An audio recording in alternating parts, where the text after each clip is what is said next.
He arrived to reinforce the message of their Commander-in-Chief, President Jammeh, upon his address to the Gamkoe 14 contingent, held barely 1 week ago at the July 22nd Square in Banjul. This is an opportunity for me to come here and join you this evening to bid you farewell on your deployment to Darfur. His message to the gallant men on a mission in the restoration of peace at the Sudanese troubled region of Darfur has been the zero tolerance for any misconduct that will taint the image they built in 14 years of peacekeeping services within the African continent. Darfur, as you all know, most of you have been there anyway, it is not a place where you go and enjoy yourselves. It is not a picnic, it is not an exercise. You are going in an operation area that we have helped to establish, an area where we have left a very good legacy, an area where we were able to carve a niche for ourselves as a country and as an armed force. I expect nothing less from you guys. We are not going to lower the standards for any reason. The sacrifice and the hard work which have been made by people that you are going to relieve in the mission area must be built upon. The contingent under the command of Lieutenant Colonel Dembo Jaju are determined to live up to expectations conferred onto them by their Commander-in-Chief in the restoration of peace at Darfur. Babukar Kamara, Grts. It's the last Saturday in the month of June, and as usual, people across the country have been clearing their surroundings. The exercise dubbed Sassatal saw officials of Carnival Municipal Council, led by their CEO, descend on the Tipa Garage dump site to rid it of refuse. Fatu Jaze tells us how the exercise fared in parts to the Carnival municipality. The latest round of the monthly cleaning exercise saw a significant turnout in Sukuta, where women and youth groups convoyed to clean their streets. Several youth associations have joined in the exercise, and according to Malamin Sanko, their efforts are geared towards complementing efforts of the community in creating a healthy environment. The VDC chairperson, Fatu Cham, applauded the initiative, saying it is through exercises of this nature that places prone to mosquito-borne disease can be prevented. This month's round of the cleansing exercise also saw the participation of expatriate groups in the Gambia. Elisa is among a batch of volunteers from the United States. She describes such exercise as important to the health of the people of the nation. I think it's great. I think it shows great initiative. It seems like everyone has come out and is working really hard, and the whole community seems to be involved, so it's really great. One inappropriate dump site is the one located at the Tipa Garage. The site was a scene of intense activity by KMC officials led by the council's CEO. It has been dumped here by the people in the market here, and we have been warning them several times not to. But I think what we do is that we also make some stiffer penalties to make sure that they don't do it again. But right now, what I'm doing now, I engage a contractor. Immediately after the cleansing exercise, they'll come and clear up the whole mess today. That's what I'm doing today.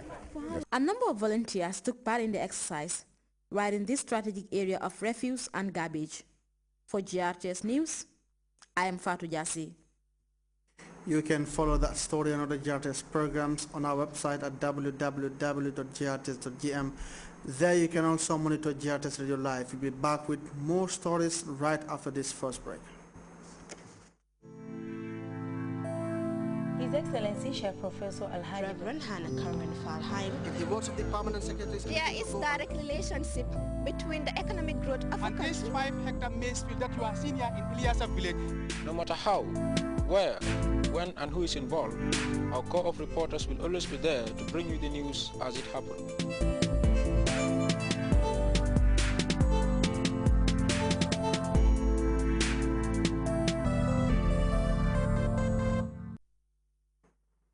Welcome back, and to news from beyond the source of the country.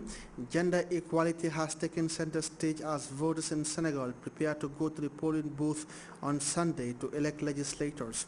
This report by CFI looks at the story of Aishatu Sabara, who has been in politics for 15 years and is now hoping to win the seat for her constituency.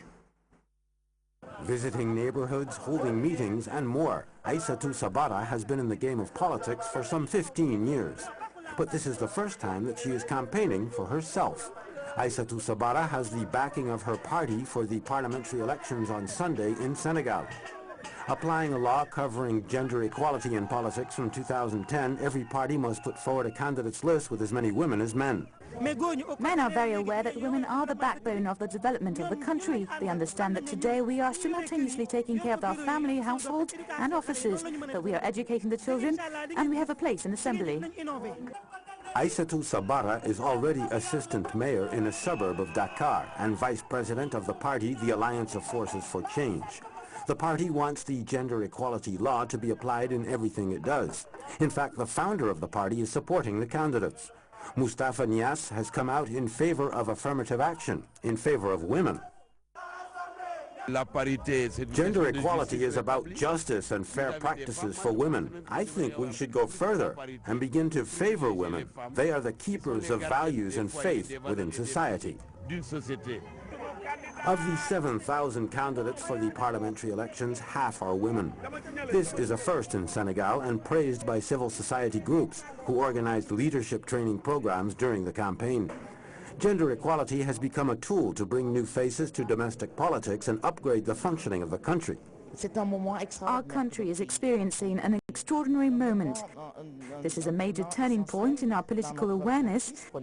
It is about bettering the way we practice our politics by investing in human resources. 3 months after the elections for president, the voting for parliament will determine the majority in the assembly. The number of women elected will be followed very closely. Mali's caretaker prime minister has replaced Jonkunda Traore as interim president. This after a recent ECOWAS summit in Yamoussoukro. The summit condemned the armed gangs terrorizing Mali's capital Bamako and called for urgent actions to contain the spiraling violence. And as we hear in this report, ECOWAS is waiting for a UN resolution before deploying troops to the country. Mali's prime minister replaced the president at an ECOWAS summit in Yamoussoukro. The president is being treated in France after an attempt against his life. ECOWAS, the Economic Community of West African States, discussed the crisis in Mali. The summit condemned attacks and violence by armed groups and army forces terrorizing Mali's capital, Bamako. The physical attack against Mali's interim president has now made everyone understand the very real problems of security. If the president is a victim of such an attack, it proves how much of a security problem we have. ECOWAS must act. ECOWAS has condemned the leader of the former junta, Captain Amadou Sanogo, and his allies. The failed junta is continuing to create an obstacle to the deployment of regional forces in northern Mali. ECOWAS is waiting for a United Nations resolution before deploying 3,300 men to wrest control of northern Mali from rebel groups who have declared an Islamic State. The United Nations Security Council is waiting for us to firm up our operations and our intervention plans. We aim to stop the great distress taking place in the north. The African Union and ECOWAS describe the groups that control northern Mali as terrorists. The two bodies say that the groups are not only a danger for stability in West Africa, but they are also a threat to the international community.